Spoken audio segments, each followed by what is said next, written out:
Assessore Vito, oggi kick-off meeting di due importanti progetti europei.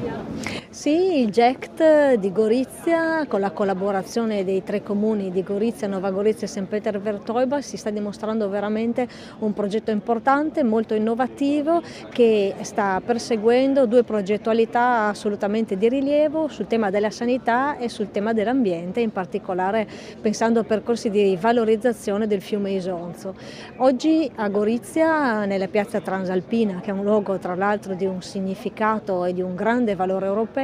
si è tenuto un confronto assolutamente importante, costruttivo, alla presenza di autorità importanti, del Presidente Pahor della Repubblica di Slovenia, ad anche però tecnici, esperti che nel corso della giornata sapranno dare dei contributi anche di professionalità importante, proprio perché questa esperienza innovativa riesca effettivamente a fare i passi giusti, perché stiamo parlando di un lavoro che senza dubbio può diventare di interesse europeo.